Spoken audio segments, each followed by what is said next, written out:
21st, 2024 edition of the Urban League Jobs Network Digital Career Success Series, brought to you by the National Urban League. I'm your host, Kenneth L. Johnson, president of the Harlem, New York-based diversity recruitment firm East Coast Executives. If this is your first time joining us, welcome. The Digital Career Success Series, DCSS, is a professional development series that helps members of our young professionals, chapters, and other diverse job seekers develop new skill sets that will enhance their careers through digital platforms such as webinars, Facebook, Instagram Live. The goal is to provide an opportunity for professional development right from one's computer. If you want more, visit nuljobsnetwork.com. Today's DCSS, Digital Career Success Series, Boundaries for Balance, features life and executive coach Nicole Smith. Nicole Smith is our first ever returning guest to the Digital Career Success Series. Nicole, welcome. Thank you. Thank you so much. I feel fortunate to have been here twice. Super excited to be here today. I guess I should have said welcome back. You know, I was thinking about that earlier, and it's just such a privilege to have you back on the show, especially for this topic, because this was kind of surrounded by some of the stuff you talked about the last time you were here. And I thought, wow, if we can have her back for Boundaries for Balance, that would be amazing. You answered the call and showed up ready, I believe, I'm sure. That's what you do. So tell the audience a little bit about Nicole Smith. Well, yes, I am ready, and I'm super excited. I love this topic. I think we're going to have a lot of fun. And I know thinking about boundaries isn't fun, but I promise it will be. So I am, like you said, a life and executive coach. I specialize in helping leaders in business excel. I meet them where they are, as they are, to get where they want to be. And so before I started being a life coach, I was a marketing executive for almost 20 years. Worked at some high profile companies, brands people recognize, like the Walt Disney Company, the WNBA. I had worked for a Major League Baseball team. It was all fun and amazing, but I think I finally found my true calling with coaching, because I love supporting other women, Black people, people who've been marginalized, to help them excel and do everything that they want to do in their life and their career. So I started Smitten back in 2018. I am a certified coach. And if you have any coaching questions or things that I can help you with, let me know. I'm going to say straight up, like, this is going to be jam-packed. We have so much to talk about. So keep the conversation going. You're more than welcome to follow me on LinkedIn. That's where I hang out. And just know that when I'm not doing this kind of thing, coaching and helping people, I am a plant mom. I don't know that I'm that good at it, but I have some plants that I love, or you'll find me on my Peloton. So that's a little about me. Okay, you can't say plant mom without telling us do you have a favorite plant? I guess, is that like asking if you have a favorite child? Exactly. Don't start talking about favorites. I do not have a favorite. I love them all the same. I'm sure they love you as well. I'm sure they love you back. All right, listen. So I kind of want to start this out here. I guess we should just speak about what boundaries are. What are boundaries? Yeah, so let's jump in. So I think most of us, when we learned about boundaries, when we think about boundaries, we think about them as reactions to something that we don't like. Maybe they are a defense so that we won't get hurt or somebody won't do something to us. And that the very idea and existence of boundaries tends to be quite negative, or something that we shouldn't have. Like, if everything's going well, we shouldn't have boundaries. So if there's one gift that I want to give to you today, is I want to give you a mindset shift or a new way to think about boundaries, which is this, is that boundaries are ever present and always necessary, ever present and always necessary. So they're a part of life, right? You have some that you may not even have thought of as boundaries, but they're there, and they're meant to give you a healthy and happy life. A healthy and happy life requires healthy boundaries. So just remember that piece. And boundaries are a signal of health and well-being. They're not a signal that something has gone wrong. So some examples from psychologists, therapists, and researchers that I like, Sharon Martin, she wrote an article in Psychology Today, and she says, boundaries define the physical, emotional, and psychological space you need to feel comfortable, safe, and respected in your interactions with others. So comfortable, safe, and respected. Who doesn't want that? One of my favorites, Brene Brown, you may know her from her celebrity, but she's a social researcher. And she simply just says boundaries are what's okay and what's not okay.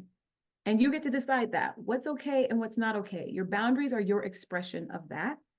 And Katherine, just in the title of her book, she has a definition of boundaries that I think is amazing. She says, boundaries are where you end and I begin.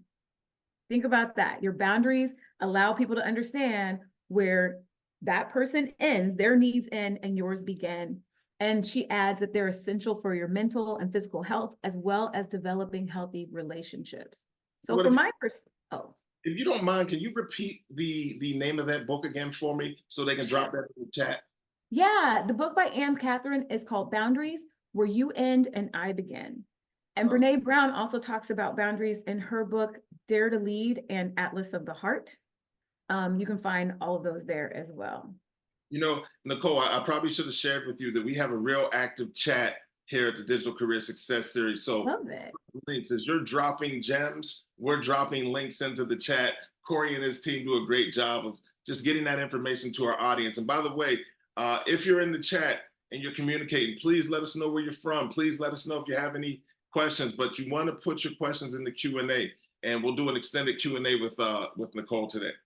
Yeah, and if I can add on to that, I would just say, like, if you have something in mind, a boundary that you're working with, struggling with, or want help with, that is definitely where you want to put it. Put it in the Q&A so that, we can talk about that and hopefully maybe get to some coaching at the end, if that's okay with you, Kenneth. I don't want to step on your toes. It's your show. I got you here for that reason exactly, so we're good. Phenomenal. All right, just a couple more points about boundaries, right? So like for me as a coach and thinking about your career, because that's what we're here for, right? To enhance our careers. I think of boundaries as a life skill that you're going to apply, right? To create the life and career that you desire. You need them. They're there to help you. They're there to keep you from burnout. They're there to keep you healthy. They're there to keep you safe. And that's what I want to like really, really like make sure everyone gets. It's like boundaries are not bad. They are not negative. They are there for you. They're not against anyone else. That's extremely important, I think, just in defining what your boundaries are, but also as we queued up this conversation, we started talking about boundaries for balance. So if we go to the next slide, how would we define balance as it relates to our boundaries? Yeah, what's really interesting to me is every time people are talking about balance, particularly work and life balance, they like talk about work and life balance, right? But is that what they really mean? Like, how many times have you met somebody where you're like, you know what? I just live too much. I need to work more. I haven't had that conversation, and I deal with clients every day. Like, I'm coaching people all the time. People who are very successful at what they do, or people who I'm helping be more successful. Never heard a person say it, right? I'm When people feeling like that right now, though. I'm feeling like I'm living too much and I need to work more right now. So Okay, so you're an outlier or you're more rare. But most people, what they really mean when they say they want balance is they want to figure out how to be successful at work and feel good about what they're doing and still feel good about how they're living their life. But when we think of balance, a lot of times we think of scale, something we're trying to get even. What I want you to think about when you think about balance is think of more of like a dinner plate, right? You want a balanced meal. So you want a balanced life. Your career is a part of the plate, but it can't be the whole plate, right? And as you put different things on your plate, everything's not going to be in the same proportion. So it's up to you to decide what's healthy for your situation, for your body, for your dietary restrictions. So the same goes with your career. It's up to you to decide how much work is healthy for your entire plate. And you get to decide if your food touches or not. I know some people feel a way about that. so you bring up a valid point. We speak of it as work-life balance. Mm-hmm. Prioritizing work possibly because it's the first word in that, right? Mm-hmm. But maybe that's not the approach. I know you speak about kind of people taking charge of their life and bringing some of those boundaries, I guess we'll say, into the workplace as well. Can you talk a little more about that as it relates to balancing?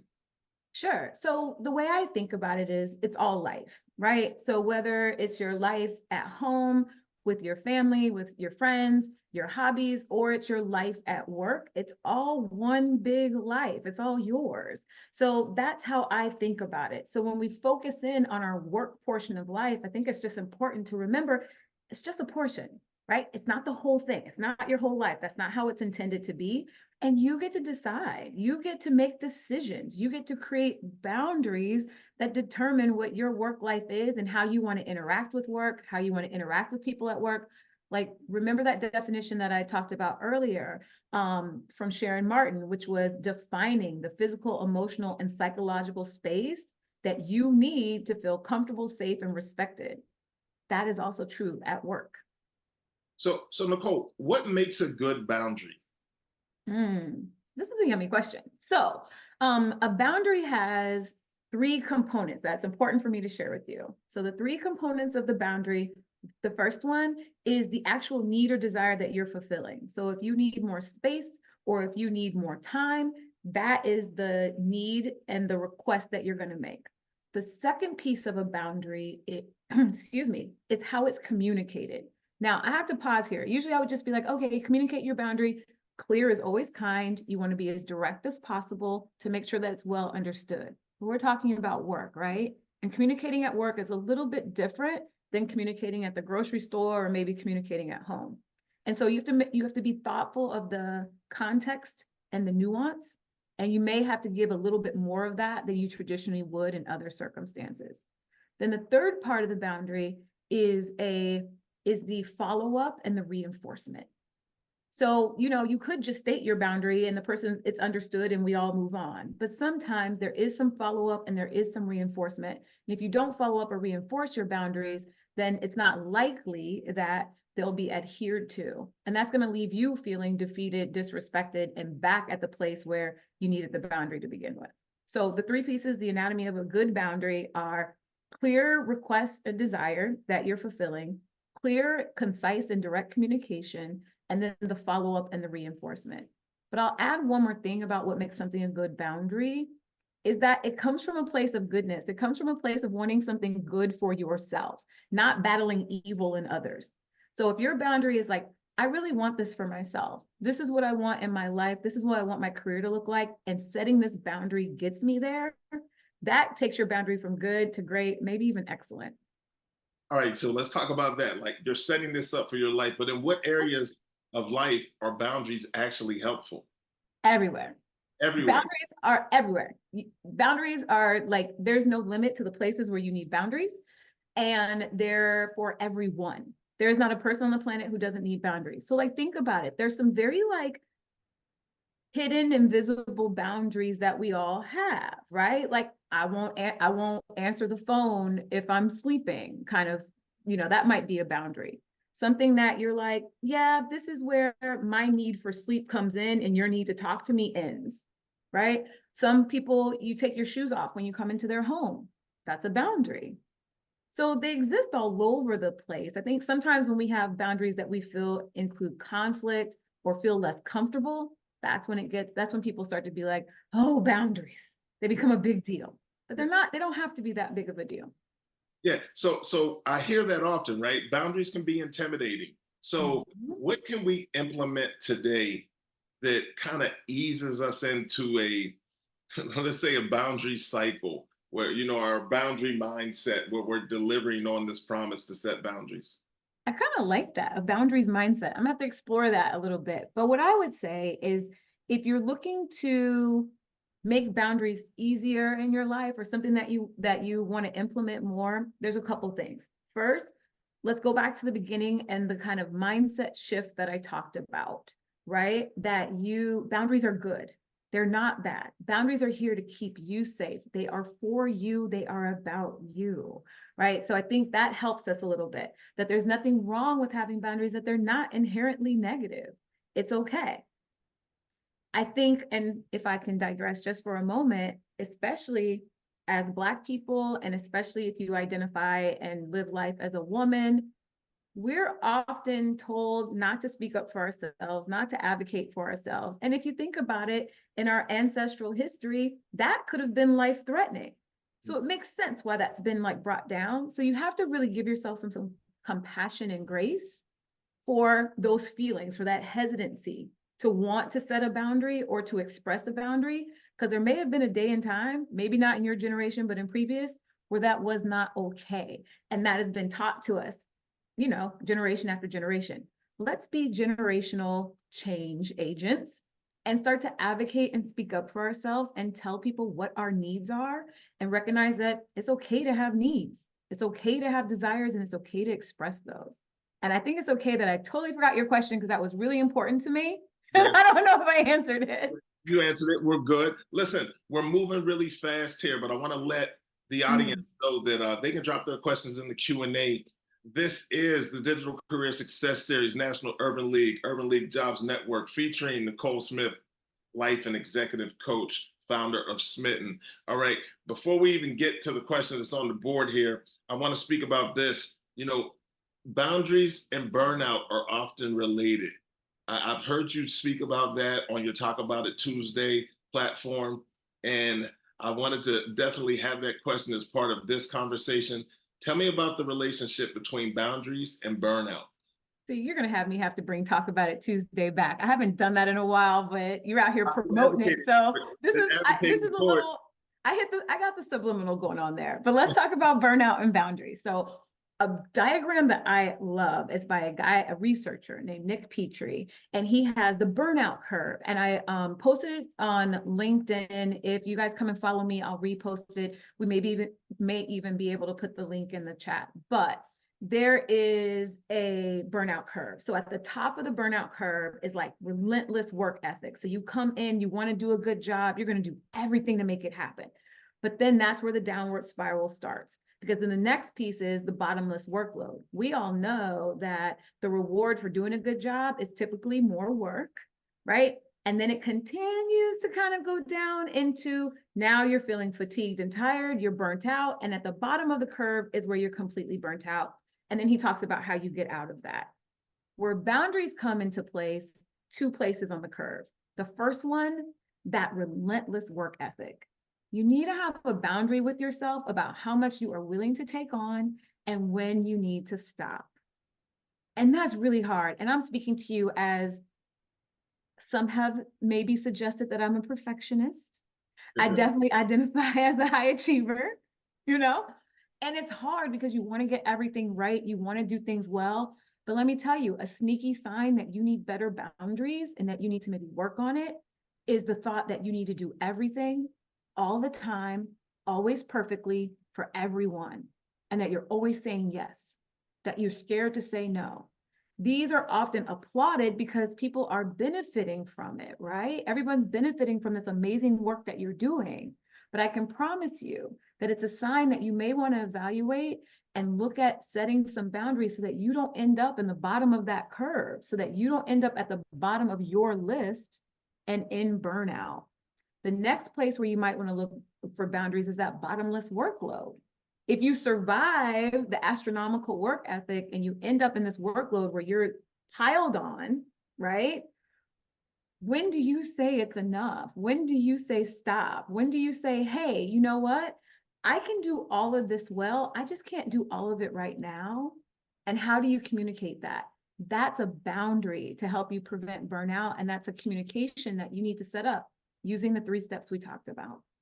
All right, let's stay here on the communication side of this conversation, right? Yeah. So if we level this up and you know, because a lot of times when people speak about boundaries, they're thinking of, I don't want to say entry level talent, but maybe people that are kind of new in their careers and they may not understand how to navigate the workplace and the relationships necessary to speak for themselves consistently.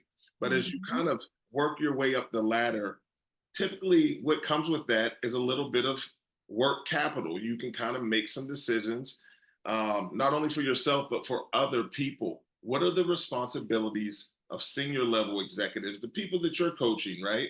How do you guide them on not only creating sound boundaries for themselves, but also understanding and showing empathy for those that may be reporting directly to them? Oh, such good questions. Thank you so much. So yes, I'm typically coaching. This is what I do. You do. Well, you're good. So typically I'm coaching directors and above. So people who are considered, you know, executives, whether that's how they term themselves or that's, you know, the term that's given to them. And so one of the first things that we have to do is anytime is boundaries with ourselves, right? Because what got you here may not be what keeps you here. And it certainly probably isn't what's going to keep you happy or keep you moving up. At a certain point, that hustle grind just doesn't work anymore. It doesn't work in the workplace and it doesn't work for you. So now you need new boundaries. The other thing is just remember that boundaries in the workplace, especially when they're coming from someone on your team, a colleague, or someone who might be lower in the hierarchy from you, don't see that as being disrespectful or being a challenge to your position or your authority. A boundary is just your teammates and colleagues giving you data to help you have a better relationship with them. If you know that they really value their Saturdays and that they don't want to see your emails on a Saturday, anybody can relate? Emails on a Saturday? How much effort would it take to write the email, send it on Monday, or even better, schedule send it, right? So schedule it to send at 8 a.m. on Monday. That's fine, right? Be more focused on that the work gets done and that it gets done well, not necessarily on how. Now, I will say this because y'all not gonna blame me for losing a job. You have to consider the culture and the context that you're working in. If you signed up for a role that like is, works weekends and works nights and it's in the job description, well, congratulations, you signed up for that. And that's no longer a change of boundaries. Or setting boundaries rather. That's a change in job description. So we have to be realistic about what we're working with. But one of the boundaries that you always get to set is for your time. And time and finances are the two biggest boundaries that you see in leadership. Boundaries around your time and boundaries around your money, meaning how much you get paid, when you get paid, and if you feel like you're being compensated reasonably. So Nicole, when you were last on the show, I think were we in the pandemic then? I believe we were. Okay, all right. So the workplace globally has changed a lot since then. So many of the people in our audience may be working hybrid or remote work opportunities right now.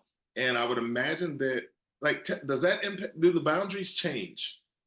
Oh, indeed. Yes. So that's what I mean when I say context, right? Like if you're working from home or you're working hybrid, you have to have, it is imperative for you to have good boundaries. Now, listen, everybody's boundaries are going to be different. They're very personal, right? So no one can dictate your boundaries to you.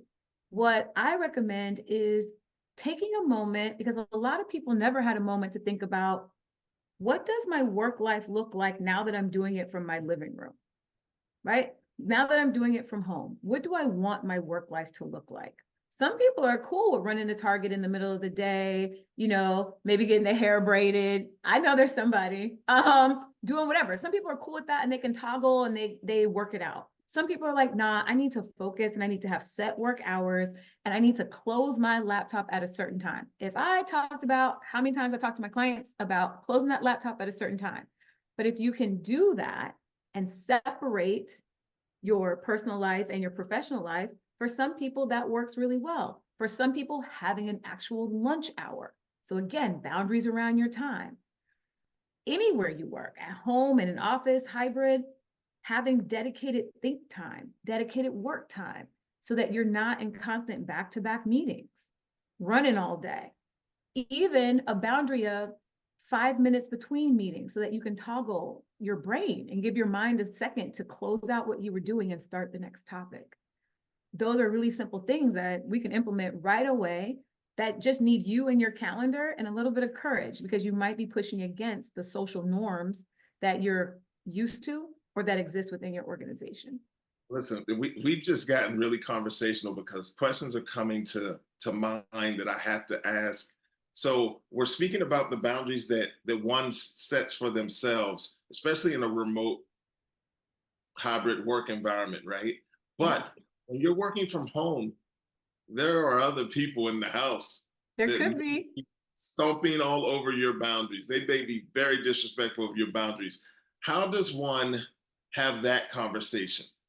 Well, if they're not a toddler, because toddlers don't care, they give zero, you know what, it's like, it doesn't matter.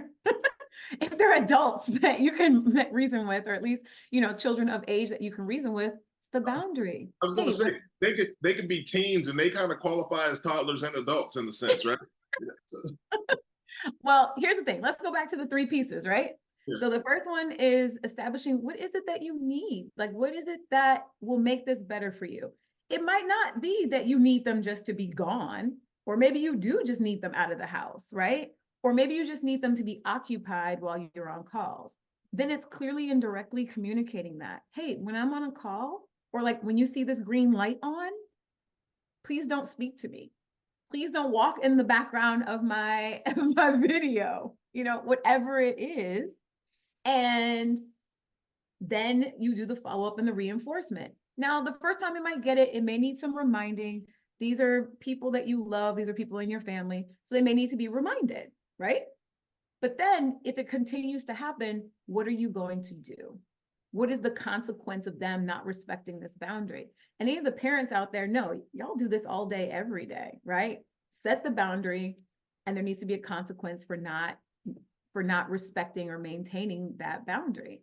Same thing, same thing. You're already doing it. We're just going to do a little more of it. Do a little more of it. All right. So what are the major lessons learned in the boundary conversation? Well, I just want to say real quick, Anita in the chat, she's like, I have a sticky note on my door. Yes, it can be that simple. It doesn't have to be dramatic or wild. It can be as simple as like, hey, there's a sticky note. When the note is up, you stay out. That's a boundary. So sorry, Kim, what was the question again? So what are the major lessons learned, right? As we speak about boundaries, and I know this is a topic that you've researched, and you kind of look at you rolling those notes back already. So this is a topic that you've researched thoroughly, and you know what's going on here. You're referencing books, and there's a lot of things happening in the space now with people talking about boundaries and people kind of understanding work. Well, I'm going to call it life work balance right now because I think I want to switch that up a little. But what have we learned? We've learned so much. And let me just say, I have more to give. So I know we're going to go into Q&A, and so we can talk about that, but I do reach out, follow me on LinkedIn. I want to continue this conversation. I've had so much fun and I've been so inspired by preparing for this. This is a topic I want to talk more about. So if you want to talk more about it, come and join me in that. But just to give you some final thoughts, and you're right, I do have notes because I don't want you to miss a thing. First of all, is that boundaries are everywhere all the time. We don't need to fear them. You're already using them. You're just not calling them boundaries. So you can be comfortable with that. And if you think about Brene Brown's definition, there's simply what works and what doesn't work for you. That's all a boundary is, what works and what doesn't work for you, and the process of communicating it, and then following it up and reinforcing it. So that's like a definition and the 3 steps that are in there. A healthy life, especially a healthy work life, requires boundaries. Remember, if you are feeling resentment, if you're feeling angry, if you're feeling disrespected, these may be signs that you need a boundary. And then keep in mind, boundaries are not mean, they are not selfish, they are not a way to keep people out or control someone. They are there for you, not necessarily against someone else. And I think if you think about them that way, it just feels a lot more expansive and a lot more accessible. And there's not that kind of guilt and fear that we have around it. And then basically, boundaries are a way of teaching people how to engage with you. Who doesn't want people to know more about them or understand them? Who doesn't want to be understood? I don't know anybody that doesn't want to be understood. Boundaries helps people do that. Okay. All right. So I love it. Let's jump into the Q&A. I was like kind of peeking around over there. And a lot of people are just thanking you for having this conversation. So that's always a plus. But you're welcome. I saw some interesting comments even, about boundaries sometimes not accepted or respected. And they can cost friendships and even cost you to, I guess, they're not going to cost you your family. I guess they could. They might. Yeah, they might. But yeah, so we spoke a little bit about boundaries being respected.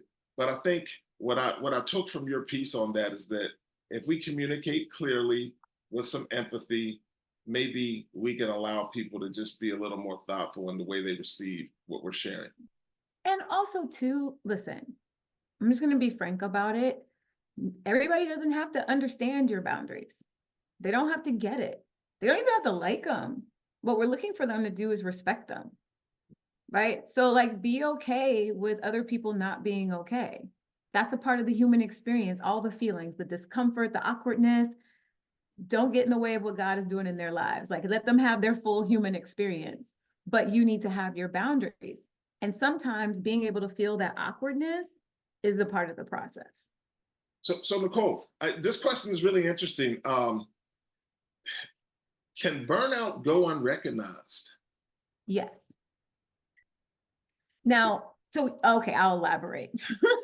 Burnout can go unrecognized. And so I'm imagining that the question is that unrecognized within yourself. Yeah, that's what I'm So, thinking. yeah, there's been a lot of studies that actually say depression in Black women goes unrecognized because we don't see ourselves as depressed. We just think we're failing. Mm. And so burnout can be similar, where you don't think that you're burnt out. You just think, oh my gosh, I need to sleep more. I don't know why I'm so tired. I don't know why I can't get this done. I don't know why I can't focus. I don't know why I'm so irritated or angry. Well, you might be burnt out. You might be at a point where rest is not enough. So this is an important thing to say about burnout, is that true burnout, yeah, you'll go on a vacation, you'll step away for a little while, you'll feel a little bit better. But as soon as you're right back in front of that laptop, right back in that office, you're going to feel that stress and that feeling. You know the feeling I'm talking about. You're going to feel it creep up because burnout needs more than stress. It requires either behavior change, so something you have to change about how you're doing your job and how you're working. It can maybe sometimes require a change in your workplace, like a new job, but those have to be coupled, the behavior change and the job change. Because if you go to the new job and do the same thing, you're going to be burnt out again, right? And then also couple that with appropriate rest. But yeah, you can blame yourself and think something is wrong with you versus being, I'm just in a state of burnout. Yeah, this burnout thing seems to be pretty real. And I always look at the Mhm. Q&As on the Digital Career Success Series because I think it gives me a pulse of kind of how people are feeling. I know it's a small sample size, but it's our sample size. And I'm reading this question here about discerning between burnout and toxicity. And Ooh, it's kind of real. Like, can you speak about that? I sure can. I can speak. Listen, I don't know whose question that is. Get in touch. I've lived this. So they can go hand in hand, right? Because if you're dealing with a toxic environment all the time, you will get burnt out. Because burnout is just a version of burnout is chronic stress over time with not enough time to recover between, right? We're not meant to be chronically stressed, y'all. Like our inheritance is not struggle. Our inheritance is joy and life. This life we get to live. So a toxic work environment, if you're looking around, you see the people, like in a toxic work environment, it's just lacking. There are no boundaries, right? There's no respect. There's no consideration. There's no compassion. There may not even be any leadership. You don't know what you're working for. That can cause burnout, right? Because here you are working hard, thinking if you work harder, that you can fix this. That if you were better, they would be better. And that is a recipe for you to burn out. You got to, like Kenny Rogers, you got to know when to hold them, know when to fold them. And sometimes it's hard to know when to walk away. I've coached plenty of clients that needed to walk away. So we facilitated that. And I've coached other clients who thought they needed a new job when really what they needed was a new outlook and a new approach to their work. So they figured out they really did have a job they loved. They just had to do it in a way that they loved. So it could go either way. And sometimes you do need a third party to help you out and figure that piece out for you. I want to let you know that you've won the prize. I think that's our first Kenny Rogers reference. So, yeah. All right, listen. Some of these questions now they're getting long, and when the questions get long, I know people are going to connect with you on Let's LinkedIn. go. Let's do it. I love a long question. Real, Yeah. these are tough questions. All right, let's start here. What advice do you have for women, leaders, executives who also have a family and other responsibilities? How do you set boundaries, especially when everyone is used to you always saying yes and coming through? Yeah. So first, let me just say that it's wonderful that you have all these things in your life, right? They're blessings. I'm sure at some point you prayed for and wanted all of these things. That's awesome. Now, you can be grateful and still want more or better. Okay. So that's what I hear, that there's maybe a better way to manage all of these things. And there's probably a little bit of identity tied up in the idea that you always come through and that you're always available for everyone. My question would be, are you available and coming through for yourself? And where are you positioned in all of this? And if you could take a step back and take all the pieces and rearrange them, what would that look like? And so, for example, if you were my client, we would do exactly that. We would talk through, what do you want it to look like? What help and support do you need? And then we would lay that out. And then what boundaries need to be in place for that to occur? And that's the work, and that's how you do that. But it's not, there's not a flip, you can't flip a switch and there's no magic wand, but there is a way to make that happen. You know, I love that feedback. We had JT O'Donnell on the show, and she always speaks of people being in a business of one, but she speaks to that in relationship to how they're moving in their career, right? Just operating as a business. But even on this side of the equation, I think it's important for people to take their situation and silo it out and say, okay, here's what I need for myself. And if I'm the best for myself, then I can be better for you, right? That's exactly it. And here's the thing. Most of us never take the time to say, what do I want? What do I need today? And if you have a robust and healthy boundaries practice in your life, it's going to allow you to do that, because boundaries are the answer and the expression to what do I want? What do I need? And what do I need to do to get that? Yeah, I love it. I love it. Yeah. All right, so we're still in the workplace here, so this is a good thing, right? So when do you? And all of this applies to work, right? Like, we're still humans at work. We don't go to work and all of a sudden become these bots, right? We're like, we don't have any feelings, we don't have any cares, we don't have any families, we don't have any emotion. Like, all of this comes with us to work. So the more you can self-lead and self-manage, you're going to be that much better at managing and leading others. You know, you have an interesting view. So all right, so now I'm backing off of asking the second question right now, but Uh-oh. I wanted you to speak about this. You have a view about that definition of bringing your true self to work. Oh, that's so funny. Yeah. And do you want to share that with our audience here at the Digital Career Success Series? We're here with Nicole. Yeah. I know what you're referencing. I know what you're referencing, because this is a conversation that we've had. Let's talk about it. Listen, all right, let's talk about it. I'm a very straightforward person, and disclaimer, this is my thought or thoughts regarding bringing your whole self to work. Like, no, like, don't. Like, who brings their whole self to anything? First things first, I always want you to be yourself, right? I am a firm believer that you can be you and be successful. And to take that even further, I think you have to be you to be successful, or else it won't feel like success no matter how much you accomplish. So you have to be you. But I think we all have different versions of ourselves and different levels of ourselves, right? And people earn the right to have access or to experience different versions of ourselves. So when we think about the workplace, we have to think about the situation, the people involved, the context, the type of relationship we have at work, how we want to be perceived at work, and bring the version of yourself you feel good about. I will never ask someone to be anything other than who they are. And I don't think you should ask yourself to be anything other than who you are. That's a boundary you can set for yourself, right? But you don't have to bring everything to work. And let's be honest, if you think about your coworkers, you do not want all of them. You're like, some of that can stay at home. I don't even need all that. Like, just give me a little bit and I'm good. So exactly, you can apply that to yourself too. Love that philosophy. All right, let's get back on task here.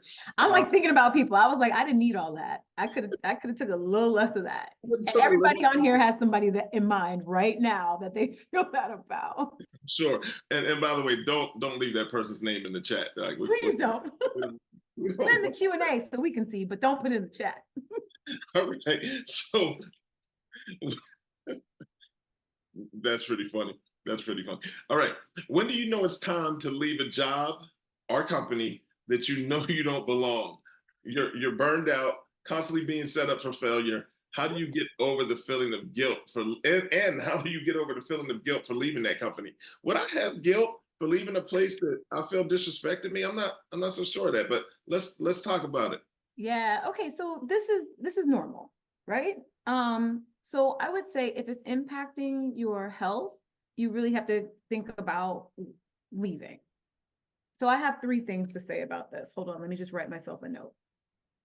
Or maybe we'll see if it turns out to be 3. We'll see where this goes. So first of all, if you can leave, if it's impacting your health, you know you don't belong there. That's what stood out to me in that question. You know you don't belong. So listen to yourself if this is not the place for you. But when people come to me and they say they want to leave a job, and I always say yes, because I believe you're an expert on you and you know what you want to do. And I trust you if you say you don't belong there. My question is, Where would you belong? Where do you want to go? Because it's not enough to be running from something. You need or want to be running towards something as well. So what are we going to? And have that be well defined. What do you need in the next place? What are you looking for? What would create a feeling of belonging for you, right? And let's talk about that. That would be the next step. Now, you can start applying and looking and all of that, but you're not going to be able to thoughtfully evaluate your options until you answer those types of questions. And I know right now a lot of people are struggling with wanting to stay at jobs because the economy and the job market it's really weird. And Kenneth, you know this. I mean, you're in that space, talent acquisition space. And so some of us are like, no, I need to stay here, or at least I need to stay here for at least 6 to 9 months or what have you. And so how do you stay and use your workplace as your classroom, right? How do you leverage that to learn what you need to learn, to become who you need to become, to be great at the place that really is for you? You know, that's really good because so as you were speaking about the talent acquisition thing, sometimes the challenges at one job follow you to the next, right? Mm-hmm. You have to do a self-assessment or at least a self-reflection on Indeed. maybe you're not setting up, and this is to the boundaries conversation. Maybe you're coming in and still not, because sometimes it's hard to be a person and then place all these boundaries and for people to get that and to make the adjustment. So when you go to the next employer, make sure that you have a clear understanding of what it is that you will and won't accept, and you can take that with you as your shield of armor, right? Like, hey, listen, this is how it's going to be at this particular step in my career. And Yeah. I think often people get caught up in not setting that out from the beginning. So that takes us to this question here, right? Um, would you suggest setting a minimum or maximum in regard to how many instances in which we would communicate boundaries to others? So you come into a workplace, right? This is what I'm Um, getting to this question. You come into a mhm. workplace and you're 30, 60, 90-day, right? You're working through that and you're building these relationships. But is that the time to start, kind of setting boundaries, even if they're nonverbal, but maybe through your actions, like you said, maybe you get that email on the weekend, but you don't reply until Monday. Mhm. So talk to me about, minimum, maximum, if that's, I don't know if that's a real number, but Mhm. kind of what's that look like where it still feels collaborative. Yeah. Um, okay. So I have a couple comments and a couple things in there. So you mentioned as boundaries as being your armor and your next thing. I'm going to push back a little bit and say, don't think of it as armor, right? Don't think of it as building walls or building something impenetrable. Think about it like building, instead of a wall, a fence, right? Good fences make for good neighbors. It gives everybody knows where they start and where they end, but if they wanted to peek over, whatever, it's friendly, right? Um, a specific minimum and maximum, I don't know that I would have that. Like, I'd have to know a little bit more about the situation and what's going on. But listen, you are who you are wherever you go. If you don't like people touching your hair, they shouldn't touch your hair at the grocery store, at work, anywhere, right? It's kind of like green eggs and ham. I don't like them on a bike. I don't like them sitting with Mike, or however it goes, right? It's just something you don't do. If we go back to that definition of boundaries, show you what's okay and what's not okay. What's okay is okay, what's not is not, no matter which job you go to. Now, in the interview process and in speaking to people who work in that organization, you may understand a little bit of the cultural norms and how boundaries are received, or what boundaries already exist in the socialization that's going on there. Are these people who are like, oh, we're like a family, so they're all enmeshed and like in each other's business and that kind of thing? And maybe that's not your vibe, right? Maybe you want a team, people working towards a common goal, but you still maintain your individuality, which, by the way, is incredibly healthy and a healthy way to work. So understanding what that is, so your boundaries are not workplace specific or even location specific. They're you specific. So if you don't like people talking to you or speaking to you a certain way, then it doesn't matter where you work. You don't want people speaking to you a certain way or using certain language. That goes wherever you go. And you may have to tell people your boundaries more than once. Don't take offense if you tell a person a boundary once and maybe they test it or they forget.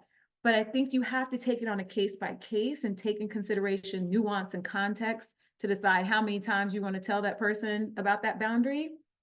And then also, what's your follow-up and reinforcement plan with that, right? So like if you continue to speak to me that way, I'm going to end the call. If you continue to use that language, I'm going to leave the Zoom, right? So the first time it's like, oh, can you please not do that? I prefer if you didn't. Okay, hey, just a reminder, I prefer if you didn't. Okay, if you continue to do that, I'm going to end the call. And then when they do it again, you got to be sure you're ending the call. Got it. Got it. Don't make promises you're not going to keep. Keep those promises, indeed. All right, listen. Hopefully that helps. Whoever answered that question, if I didn't fully answer that question, send me a note, maybe on LinkedIn. We'll figure it out. But yeah. Love it. I love it. You know what? That leads us here, right? So someone was asking if there were ways to connect. We will share Nicole's LinkedIn information after the Q&A before we get off. But also, in regards to, if you can refer back to the slides, this and all of our Digital Career Success Series episodes will be and are available on the Urban League Jobs Network YouTube channel. You can go check it out there. We will have Nicole's up soon, I am sure. All right. So Nicole, let's talk about this, right? For those, no, here we go. How do we navigate microaggressions in the workplace, especially women of color? Well, they're not so micro, are they? Mm. I mean, we call them microaggressions, but I mean, death by 1,000 paper cuts. So again, I'm not trying to get anybody fired up in here, but I do believe, like, depending on the context and the quality of said microaggression, some people just don't know. Some people don't even realize they're doing it. So calling it out, like acknowledging it. Hey, you said this or you did this. I'm not comfortable with that. I perceive this as a microaggression. Some people don't even, believe it or not, in 2024, some people don't even understand what a microaggression is. But most people, when you tell them that something they've done caused offense or you're not comfortable with, most reasonable people will apologize and say, oh, I didn't know, I won't do that again. And it'll be fine. But I think acknowledging them and letting people know what you'll tolerate and won't tolerate is really important in those instances. Listen, microaggressions and we'll just call it general bad behavior, is not something that we just have to resolve to tolerate. We do not. We have as much entitlement to a respectful workplace as anyone else. And I recognize that not every workplace is receptive to that feedback. So you have to kind of read the room and kind of strategize what you might want to do. This is something that definitely comes up in coaching at all levels. And just know that you don't have to tolerate that it's not normal. And that if you're uncomfortable with it, then something's wrong with it and it's okay to speak up. Love it. All right, let's go to the next question. And I knew that we were going to need more Q&A time because this is what you do. You're amazing at Q&A. I love it. When should you consider stretching your boundaries? I have a very public-facing job, and I'm an introvert who is constantly asked to step outside of my boundaries. I love the work, but afterwards, I often feel exhausted because it goes against my natural state. That being said, can stretching boundaries also lead to growth? Okay, so I'm an introvert too, believe it or not. Nobody believes me. After this, like later today, I'm going to be exhausted, all this peopling, right? So I feel you. Like it's tough. Your social battery burns more quickly than maybe some others. So I don't know if that's a boundary or a limitation, right? Because even as introverts, we can complete tasks and do work. We just have to give ourselves more time to recover. So if you enjoy your work, that's going to be key. If this is work you want to continue doing and that you actually enjoy, what I would recommend is creating a boundary around your recovery time. Know that if you have a very public-facing role or opportunity that requires a lot of energy or a lot of exchange of energy, that you are going to follow that up with ample time to rest and recover. And when you have that ample time to rest and recover, it is non-negotiable and you won't apologize for it. It's what you need. So then in this case, the boundary isn't necessarily with the work. The boundary is around how much time you're going to give yourself to recover. So it should be expansive. It should be what you need, what feels good for you, and what works to help you be better at what you need to do. And I have a feeling that if you do that, And you may already be doing that. So you can follow up if there's more to this. But if you do that, you'll feel a lot better about that public facing work as well. You know, I love that answer because it's consistent. I know we've had conversations and I've shared with you that I feel exhausted. And you always share that it's okay to feel that Right. way, but do something about Yeah. it. Can we Rest. just talk about that? Because there was a, I think it was Bill in the chat earlier. I was trying to keep an eye on it. That was saying like, we've kind of been conditioned to like think that we shouldn't rest, and it's something. And I love the word he used. He used unravel. And it's something we have to unravel. There's a lot of unlearning that we, need to do. Many of us need to do, and one of those things is around rest. Rest is a part of your success plan. Right? If you were to set, okay, this is how I'm going to be successful. These are the things I need to do to achieve the things I want to achieve. Rest is part of that, because if you're not getting ample rest, if you're not doing what you need to do to recover and rejuvenate, you will not be prepared for, you will not be able to accommodate the rewards of your labor, right? All these wonderful things are happening. You're too exhausted to enjoy it. I just don't see that as, being success. So you do have to have rest baked in there. And you do have to take care of yourself and be unapologetic about that. You are deserving of that time, of that consideration. So give it to yourself first, and then you can set the boundaries so that others will contribute as well. You have people jumping in the chat saying they agree. Yeah, you agree with that. Everybody wants to just set it down for a second or two.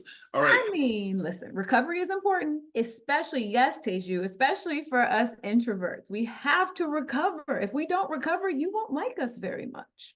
So I wanted to I want to get this question in before we kind of wrap up here. What are Oh, some, are we almost there? Gosh, this went quick.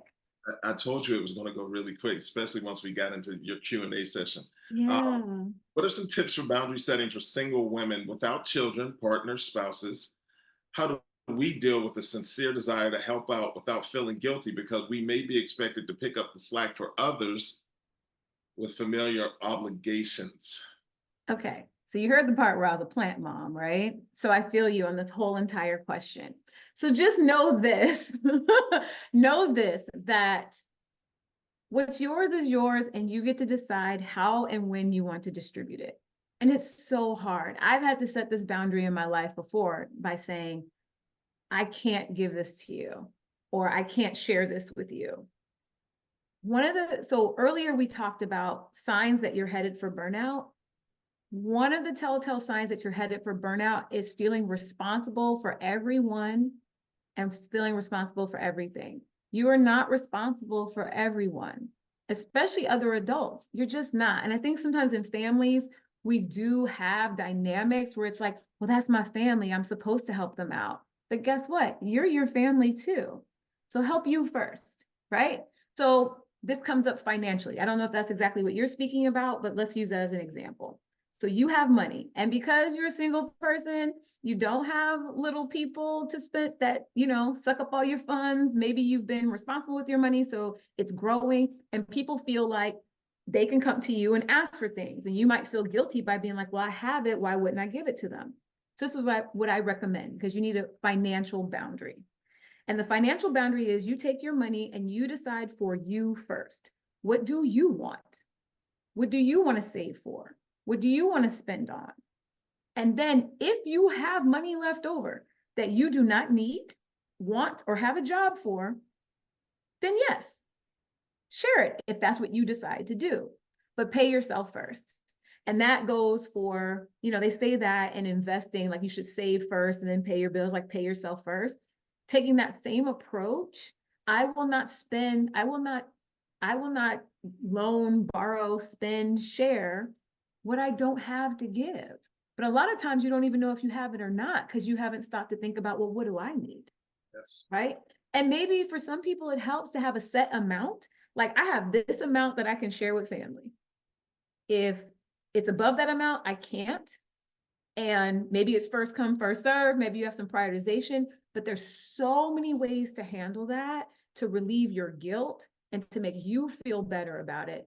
And you will have to communicate it. That's the other part of it, and follow up and be firm about it for things to change. And let's clarify, we're talking energy and finance. Indeed. Energy, finance, that's time. We are constantly giving things we don't have. And that is also a recipe for burnout. And that is also a sign that you need boundaries. If you are committing resources, financial, energetic resources, whatever they are, that you do not have, you need a boundary. All right. So it's been an amazing conversation about boundaries and boundaries for balance. I think you delivered on what the title line of this conversation was all about. In closing, are there any remarks that you have that you'd like to share with the Digital Career Success Series audience? Well, first and foremost, thanks for having me. Thanks to everyone who joined, especially if you made it to the end. Hopefully, we've answered a lot of your questions and helped you think a little differently about boundaries. I highly recommend you go out and start practicing. The only way to be good at boundaries is to actually use them. So practice as much as you need to and as much as you want to. And remember, boundaries are how you stay healthy, happy, and safe. And people who care about you want you to be happy, healthy, and safe. I Yes. invite you to continue the conversation. You can follow me over on LinkedIn. I saw the link in the chat. If you, Actually, we can go to your slide. Actually, we'll go to your contact slide. oh, there we go. Throw it in there. You can come and hang out with me on LinkedIn. If you are an executive who is interested in coaching or and think that, hey, she might be a good option, I invite you to go to my website and you can set up a consultation there. They're always free and you're always welcome. And also you can sign up for my email list. I'm going to be ramping that back up and I send out weekly information, tips, inspiration, and we can stay in touch that way. So Hey, Nicole, I know you're working on a journal, but we had somebody in the chat ask if there was a workbook or something like that that can be purchased. I do not have a workbook, but what I will tell you is there are a couple of workbooks out there that might be worthwhile to look at. So Nedra Glover Tawwab she has the book Set Boundaries, Find Peace, and she's pretty popular on Instagram. She has a workbook. And then Melissa Urban, who wrote the Book of Boundaries, she has one as well. I love it. Listen, please tap in with Nicole on LinkedIn. She's really active there. That's a great place just to connect and find out about the things that Nicole is doing out here in the space. As you can see, she is a valued partner in people's career growth. So with that being said, Nicole, thank you so very much for joining us today. If you want to stay connected to me and the work I'm doing, please do not hesitate to visit the website at eastcoastexecutives.com. I'm on LinkedIn as well. Love that place over there. And actually, we'll be there tomorrow with HBCU Spring coming, doing a salary negotiation workshop with Matt Burnt of Indeed and Cassie Amendola. It's going to be crazy. So come to my LinkedIn and you can register for that as well. All right, look, we continue to bring you what you need. We are doing this again on the 15th of May. It will be mindfulness and productivity. Maya Sabin, Julia Rock. Come on, man. We keep bringing great guests. That's going to be a really exciting conversation. Julia from Rock Career Development, Maya from BSE, the Brooklyn Nets organization. So we're excited to have them come on May 15th. So make sure you register and join us for that. On behalf of the National Urban League, Wanda Jackson, Corey O'Donnell, Dave Gannon, and the rest of the team there that helps kind of make me look good, Nicole. I'd like to say thank you. I'd also like to thank all of the people that attended today. You guys had some amazing questions. I knew you would. So thank you so very much for making us look good. Nicole, thank you so very much for making me look good and doing the work that I do here as host of the Digital Career Success Series. My name is Kenneth L. Johnson.